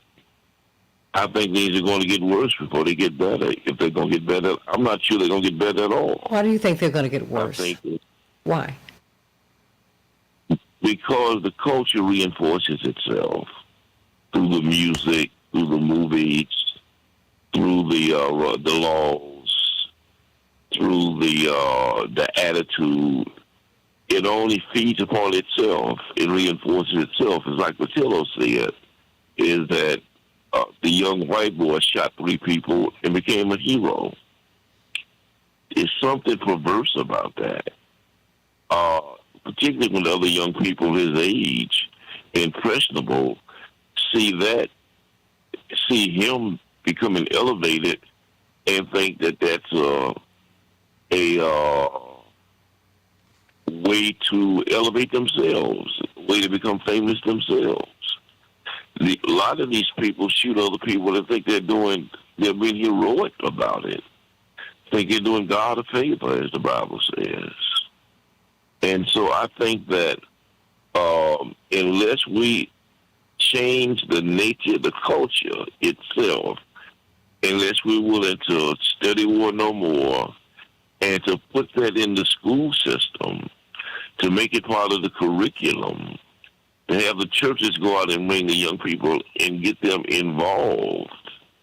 The politicians change their minds about 50% of the whole budget going to war in the armaments, unless we're willing to do what's necessary to change the culture, apologize for our sins against the natives, and what we've done, what we did to the African Americans, and what we do to each other, what we do to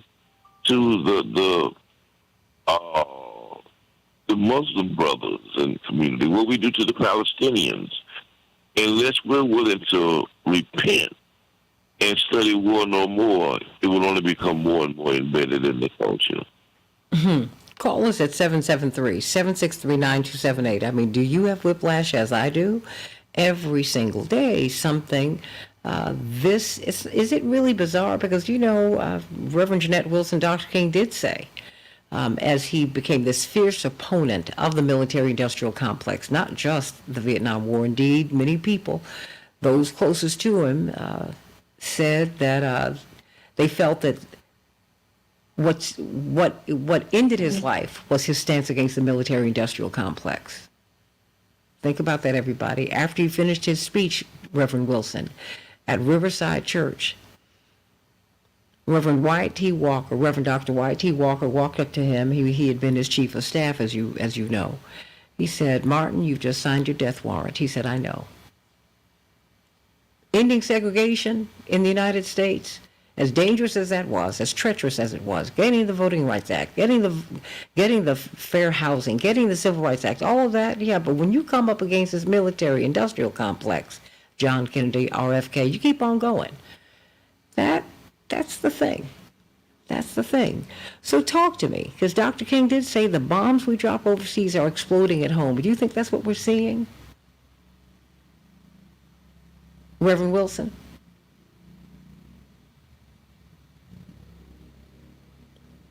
Okay, well, let me pivot back to you, Dwight. Do you think that's what we're seeing?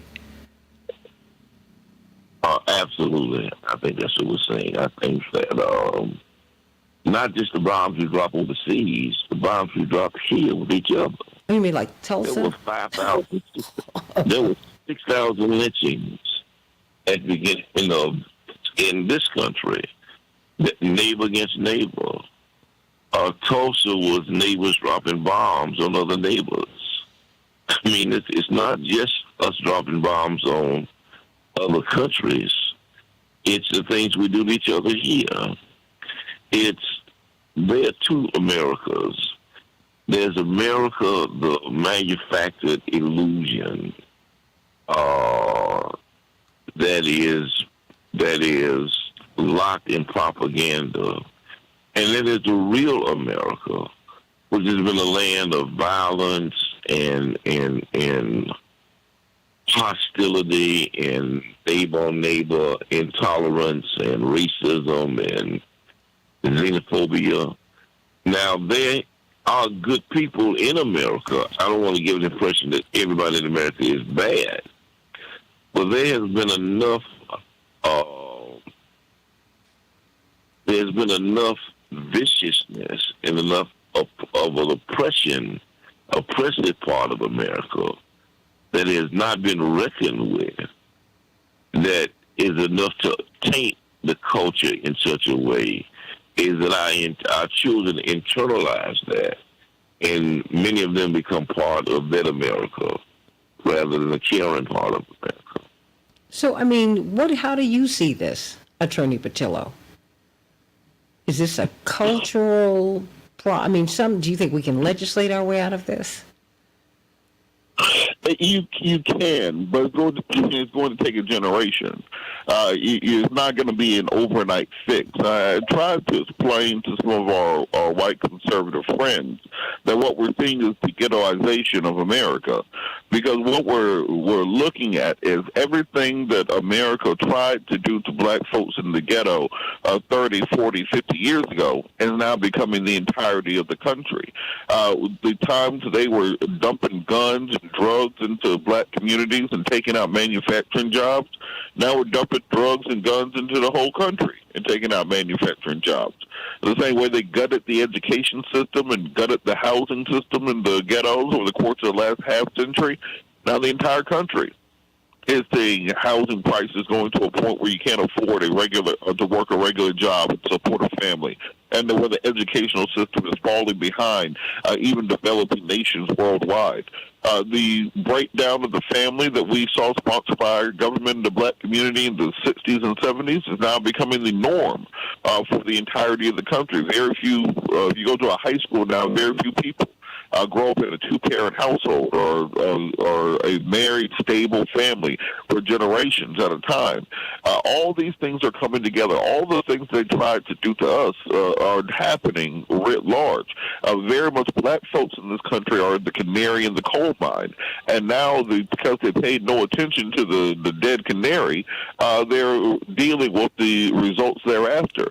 The same things that we're seeing happening on the national stage now have been happening in black communities and in the hood for years. Hyper-violence, levels of gun violence we haven't seen before, people unsafe to come out of their homes, etc.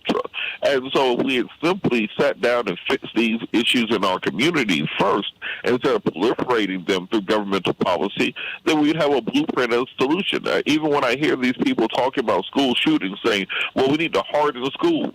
We did that in the black community in the 80s. You know, I remember going to schools with metal detectors, razor wires, police with dogs, armed officers in the hallway, clear book bags so they couldn't trust you.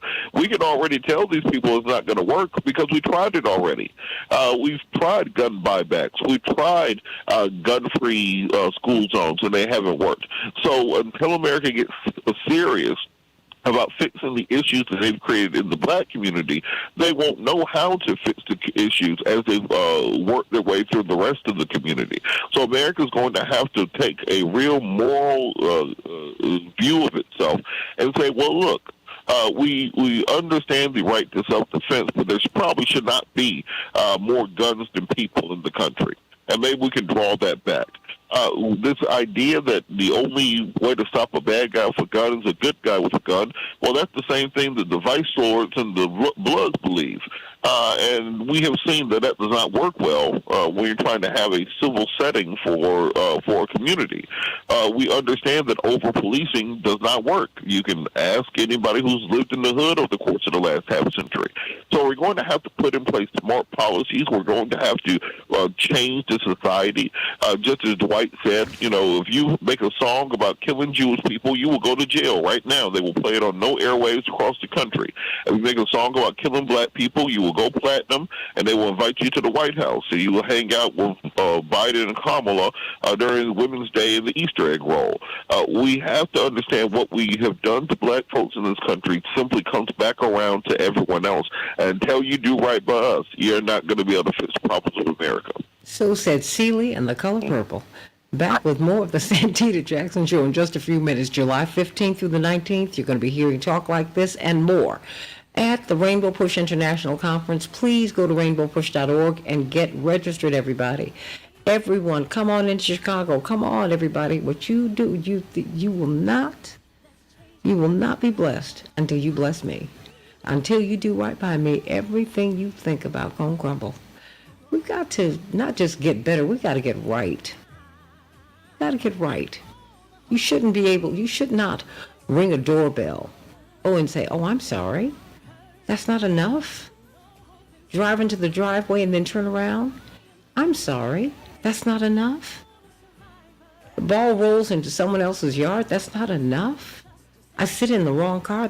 I'm sorry. That's not enough. What's going on, everybody? What are we doing? Back in just a minute.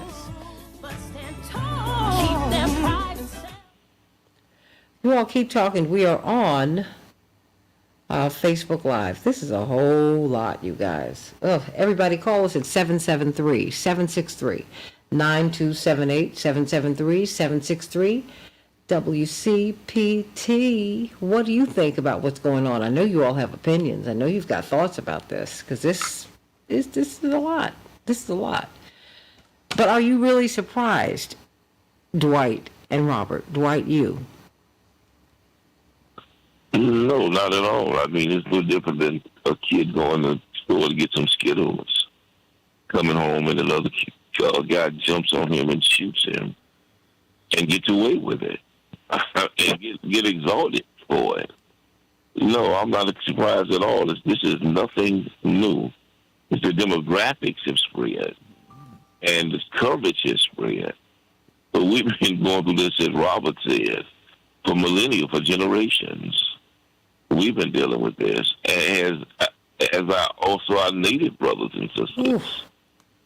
Thousands of them have disappeared, and nobody seems to care. The children. I mean, you keep digging up under these schools. You find thousands upon thousands of children, and we hear about it for a couple of days, and then we're not hearing about it anymore. These people lost generations of people. Are you for real? They have worse health outcomes than black people. What's happened to the indigenous people is just nothing short of wicked. It's just wicked. I'm sorry, y'all. I can't. And the thing is, we can not just do better, we can do right. Because I am finding that when people hear about this, they go, "Oh my gosh, I had no idea." And they want a change. Don't just write white people off, because there's some white folks who say just this is wrong, just as there's some black folks who sign up for it. Is that not right, Dwight and Robert? Yeah, No. Absolutely correct. And it's not a race issue, it's a human issue. It is just the gravity of some people against the humanity of others. And so, you sow the wind and you reap the whirlwind. The Bible says that basic. Hold on one second. Reach out to Xavier, Paul. He's available. Okay. We're coming back in a minute 30. Okay, just call him. Thank you so much.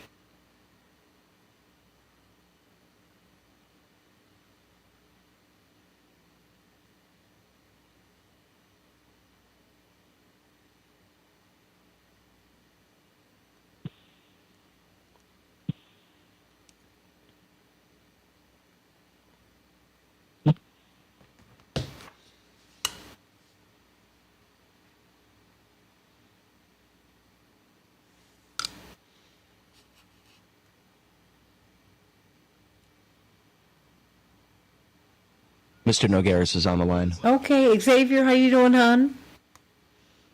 Hey, how are you? Oh, great. You're on with Robert Patillo and Dwight McKee. So we're going to get right into it. Yes. All right, let's do it. Okay.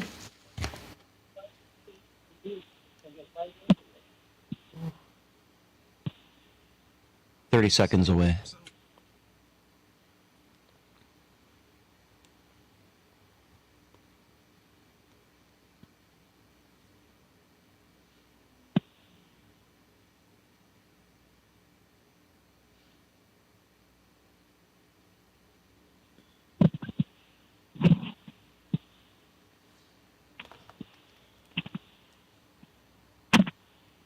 Stand by. Okay. We can change the world, change the world, change the world. Yes, we can. We can change the world, we can change the world, change the world. This is the Santita Jackson Show. War and hate to a place of love, it's not too late. Gotta save the children, we can't wait. Let's change the world. Hey, everybody. Welcome back to the Santita Jackson Show. We're talking about, they say, what is the headline from the New York Times? In a nation armed to the teeth, these tiny missteps led to tragedy. It was an article in which they just showed you several cases, more like Kaylin Gallen's case and Ralph Yarl's case and Peyton Washington's case and. This is happening all over the place. People are ringing the wrong doorbell, getting in the wrong car. going into the driveway, wrong driveway, and then what? Just Kaylin Gillis, excuse me, let me not say that incorrectly. Kaylin Gillis. I mean, they're getting killed. For what? What are we doing? What are we doing? We've been talking with Robert Patillo, WAOK Radio, of course, from Rainbow Push in Atlanta. Brilliant, brilliant, brilliant. And Dwight McKee, brilliant, brilliant, brilliant. Social scientist. And, of course, we've got Xavier Nagaris, a lay preacher, I might add. But, of course, he's become this media mogul. So I have to claim you. You are a child of Push, of the Rainbow. Yes, you're going to have to be that forever, even though we're all middle-aged now. But he's the president of the Boca Media Group. But it's true. It's true. So what do you make of what we've been seeing over the past week? I mean, Robert and Dwight have been saying that, it's spiritual, it's material. I mean, there's a lot to unpack here. And it's not just racial, Xavier. I mean. That's right.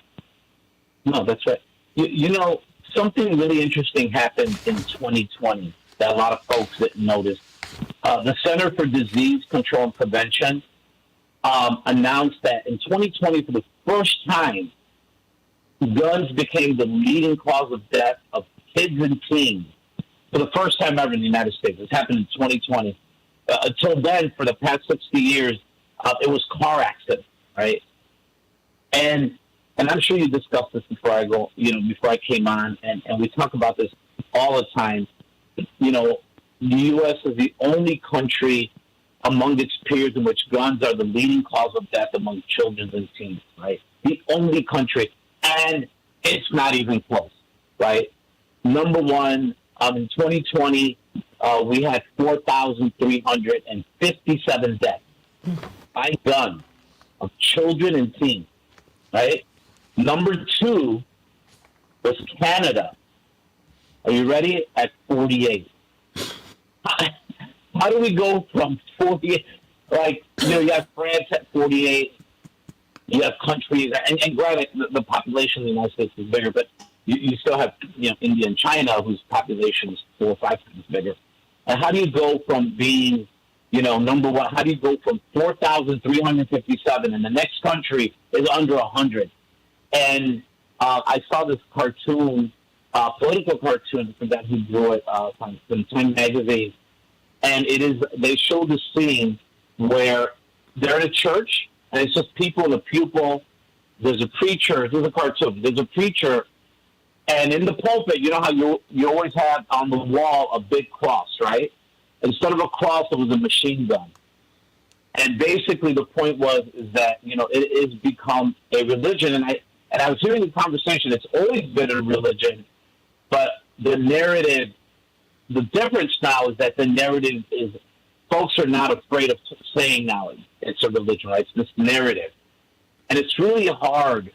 It's really hard to combat all sorts of different things that happen, right? Whether it's what we saw that happened with the ringing of the doorbell, the demonization of our young people, or the mass shooting. We've already had 130 mass shootings, and it's only April. But this is happening everywhere, right? I was talking to some folks, and they talk about the mass shootings and talk about how the majority of these mass shootings, are white folks, and they were trying to make this point. But listen, I grew up, lived in Humboldt Park. I had to leave Humboldt Park a few years ago because there were constant shootings in front of my house. And those were white people. Those were young Latinos. They were young African Americans. I remember having to grab my kids and throw them in the bathtub. I'm talking about 3 years ago in Chicago, throwing them in the bathtub because there was just a major, shootout that happened on my street in Humboldt Park. And it is just out of control. This is insane. I mean, at the end of the day, Robert Patillo and Xavier and Dwight, this is unsustainable, Robert. We can't go on like this. Well, this is part of the issue that we're running into, which is that you have a corporate lobby like the NRA. And I think people have to understand that when I say a corporate lobby, that means that they lobby for corporations. They lobby for the gun industry. They are not a gun owners organization. That's what they parade and masquerade as. They pretend that they are standing up for gun owners and trying to make sure you have legal protection so you can defend yourself. That is not what the NRA does. What they do is ensure that you can sell as many guns as possible in America. And the only way to turn a profit at this point in time, where you reach this point of saturation, is to further liberalize the laws to make it easier for people to buy guns. So that's where you get your permitless concealed carry, constitutional carry laws like we have in 20 states. You make it easier for people to use their guns. That's where you get these stand your ground laws nationwide, where you get these citizens arrest laws like we saw the Ahmaud Arbery case in Georgia.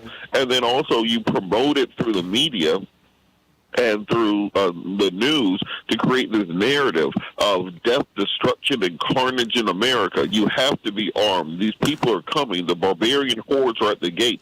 Rome and the Western civilization is depending on you and your AR-15 to defend your family against these people. And because of that, you have a lot of very scared, very militarized people sitting on pallets. If you remember a few years ago during the pandemic, we were right here on the radio, and I said that, when I would go to the gun store, you would start seeing people with F-250s getting pallets of bullets, tens of thousands of rounds of ammunition. There was about a year and a half there where you could not buy 9mm or 223 ammo anywhere in America. And I said that none of that evaporated. These people have this stuff stockpiled in barns and in cellars and in bunkers around the country. And we're starting to see that come out now, where these people are sitting on stockpiles of weapons and ammunition, and now they are beginning to use it because they are in fear for their lives and their safeties, based on this narrative that the media has created. That these people, these so-called others, are coming to get them at any point in time. This is what happens when you have a political system where you have a presidential candidate say that they're sending over rapists and murderers, and I'm sure some very fine people also. This is what happens when you don't prosecute anybody after Charlottesville. This is what happens when you don't prosecute anybody really after January 6th. You have militarized and balkanized people who are ready, willing, and now we see able to commit these atrocities nationwide. If we don't get a handle on it, we're going to see nothing short of what we saw in the former Yugoslavia, what we saw in the Balkans, what we see around the world, where the nation just simply starts to come apart at the seams because it ends up being brother against brother, and that's not sustainable, as was just said. I mean, Xavier, do you think that we understand that this really is an issue that goes beyond race, that this is part of, we are an American family. This is in the culture, Xavier. Yeah, it's like I said, and when I mentioned that cartoon, when I say it's become almost like a religion, and it's hard because this is narrative building, right? I mean, if we have a president or ex-president who got away with building all these lies, right, on the news, that's the president of the United States. How much easier is it for, the gun lobbyists, for the NRA to do that? And, our hope is, for us to, we were at Operation Push, one of your shows, and the young lady from the tribe, right? She built her own news source, right? And our hope is for us to start, telling our own stories, right? And like the story that I just told, that isn't being told, right? But it's really hard. It's really hard when the narrative building is what the pastor said. I do see hope, though, and the hope that I see is really similar to what happened, ironically, in the election of Brandon Johnson, because what you had there is you had this coalition, but part of that coalition was young white people, and it wasn't just young white people. There were upper income white women from the lakefront who decided to reject some of Paul Vallas's rhetoric. Those are also rejecting the narrative that is being built on and the false narrative that is being built about guns in America. And I mention them because that is where our hope is, that we're going to have a coalition, the coalition building is going to be able to make these changes. And you're already beginning to see it. I do a lot of work in Lake County. I do work with the state's attorney, Eric Reinhardt, who is more of a progressive, a state's attorney that was finally elected, first Democrat state's attorney that was elected in Lake County. And up there, where you would think a lot of this rhetoric would buy in, you see a lot of white women rejecting this narrative. A lot of them are taking the lead on a lot of this gun violence, a lot of this gun safety act, and joining in as a coalition. And so that's the hope that I see. Well, that's what we saw in Tennessee with Gloria Johnson. You remember, it's the Tennessee Three. It's not just the two Justins. It's Gloria Johnson, who is a former teacher, who too had had enough.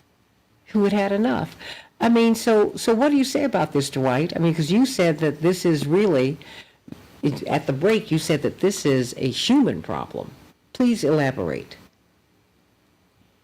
Yeah, when you're looking at people who are suffering from existential crises, feel unloved, unwanted. Some of these old guys just all by themselves, 80, 70, 80 years old, sitting in their rooms all by themselves watching television all day long with their shotguns in their laps with nobody to talk to, nobody to love, nobody to care about, nobody checks on them. And so they just react to stimulation. A lot of these young kids go out and party all night, then go home and take drugs and then commit suicide. You go from a party to suicide. You're seeing a real existential crisis of people who live in their minds without meaning, without purpose, without direction, without love, and in lives of quiet desperation that plays itself out in violence in many ways. This young guy who killed all the people the other day, he killed those people just to make a point, to say that I just want to show you how easy it is for a person with mental illness to get a gun and walk in the bank and kill somebody. I just want to make this point, not realizing for some reason that 5 people died when he did that. I mean, you're seeing people who are just struggling to find meaning in existence, not being able to find any real meaning, not rooted in anything spiritual, or not rooted in any community, not rooted in anything, not attached to anything that's attached to them, and it plays itself out in violent ways. It's a very sad situation. So, I mean, what is the way out of this? I mean, Xavier, where do we go from here? Because this can't continue. I mean, I think we can all agree that this can't continue, but people appear to be bewildered. I mean, pundits are just saying things on the air. They're offering nothing substantive that will move us forward. I mean, I think I think that Dwight has hit this. I think Robert. I think that you've hit this too. I think there has to be an acknowledgement of what we've done in our past, how we got here, Xavier. Yeah, I go back to talking about the narrative, and there are a lot of folks. Again, I want to talk about Lake County again. There's some folks over there that, and again, I'm not they're white, and I saw, I've been involved there for years, and I've seen them persistently, when there was a point where they were the minority there, and they just kept that going, and they kept the narrative going. They didn't give up, right? And we see the same thing, in our neighborhood. And some of us, in a way, some people might say maybe I gave up. I had to leave. I had to leave Humboldt Park. And let me tell you something. The block that I was living in was being gentrified, but it didn't matter. There was still that house there. There was still that the gang culture that was going on. It got so bad that in the block that I was in, the same gang was fighting each other. It was crazy, right? But at the end of the day, it was about guns. Like, this is how people were killing each other. And so there's different stories. There's different type of stories. And the whole thing here, I think, is, again, I know I'm taking it really home, but, like, we may feel like we're going backwards sometimes, but, like, the name of the show, we got to keep hope alive, because if we are going backwards, why did Brandon get elected? There is hope, right? He got elected.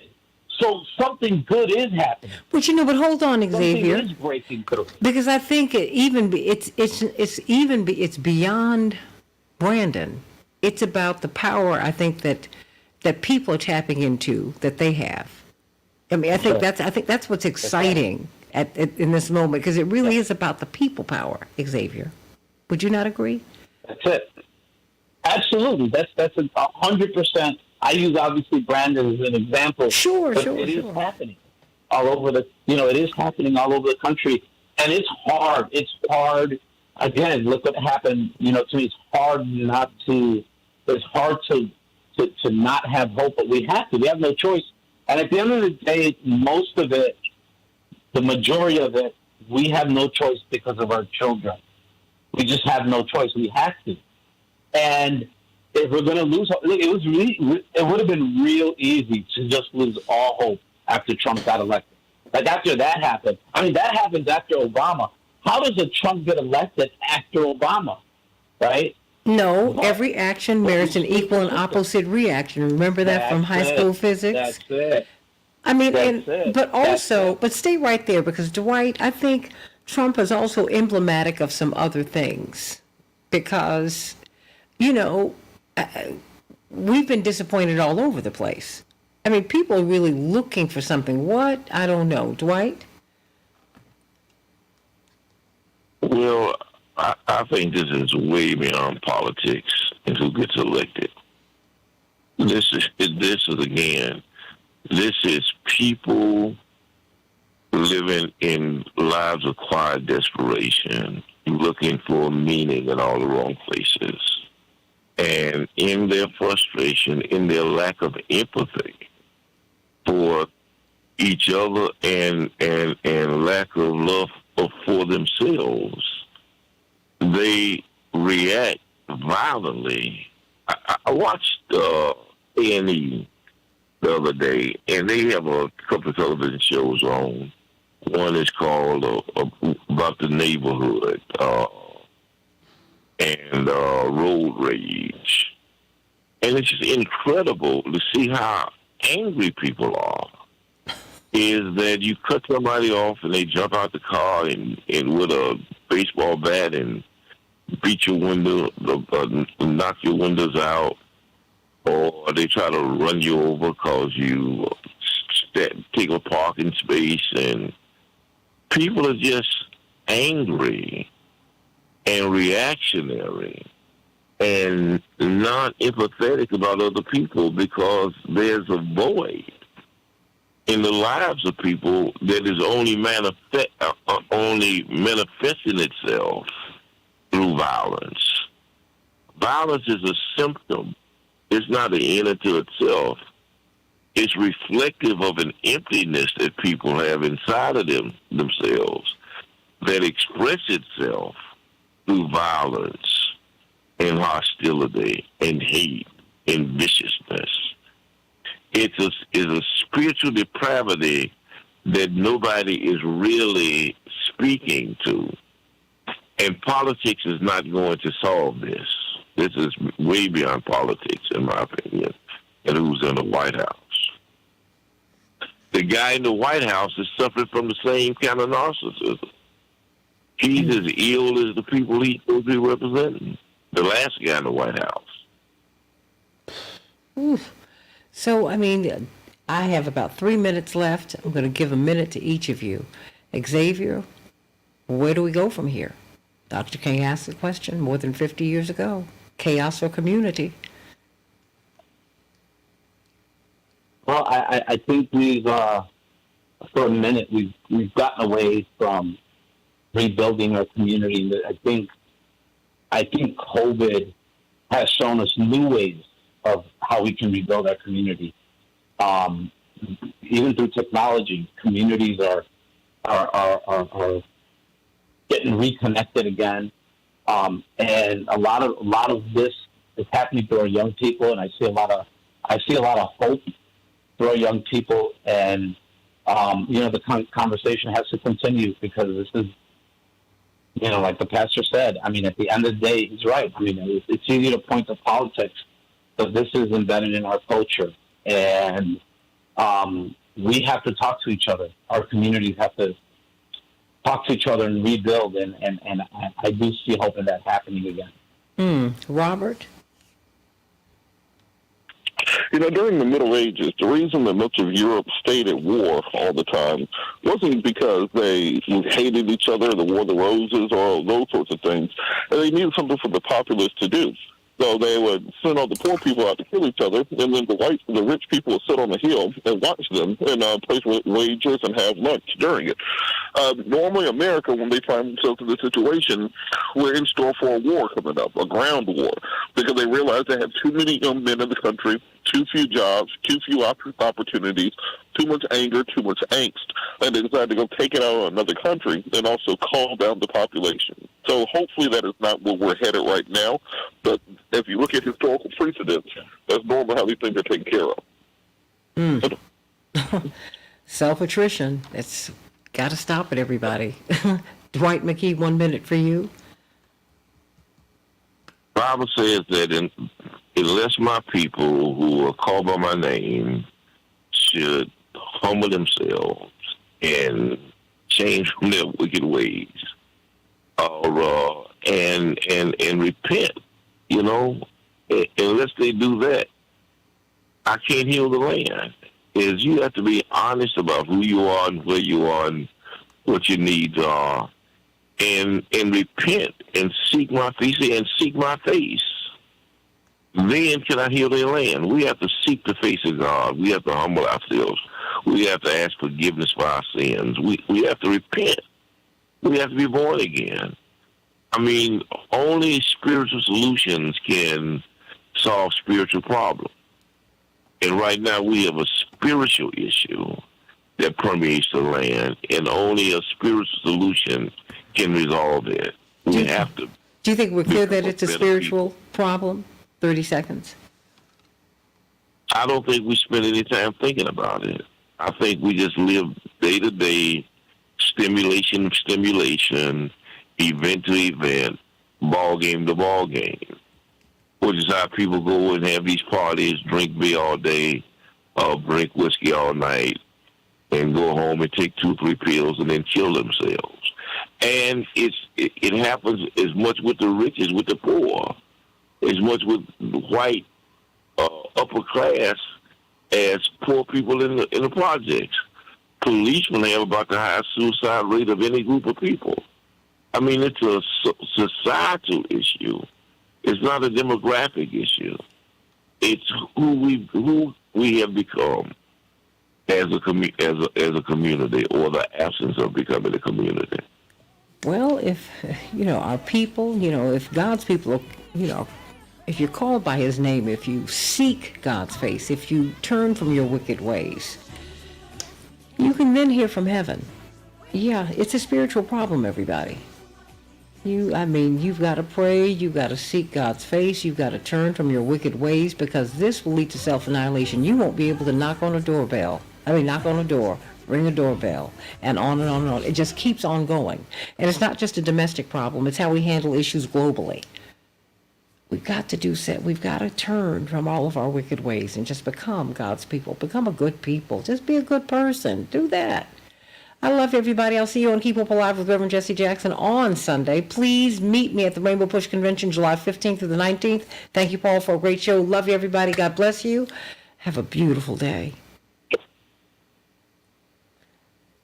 Dwight McKee, Xavier Nogueras, and Robert Patillo, thank you all so much. You all are just, your blessings.